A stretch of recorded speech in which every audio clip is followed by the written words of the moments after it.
Mahigit 15,000 beachgoers inaasahang dadagsa sa San Juan Beach sa La Union. Nagkatutok Jasmine Gabriel Galban. Mula pa sa Mandaluyong ang pamilya Basco na ine-enjoy ang pagbisita sa San Juan Beach sa La Union. Dito nila gugugulin ng bakasyon ngayong Semana Santa.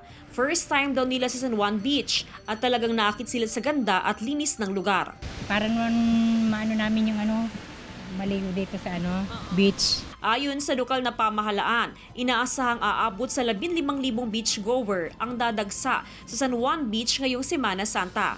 Itinaas na sa red alert ang status ng seguridad sa lugar para matiyak ang kaligtasan ng mga turista. Dinagdagan din ang bilang ng mga rescuer o responders sa baybayin.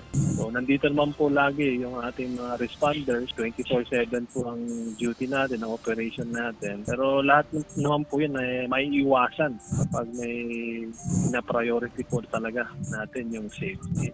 So, let's have fun. Let's keep it clean. Let's keep it green.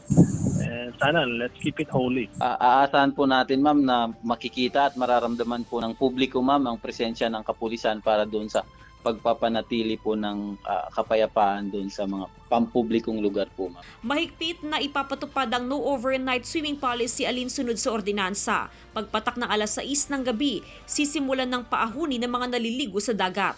Mula sa La Union, kasama si Wilson C., Jasmine Gabriel Galban, One North, Central Luzon.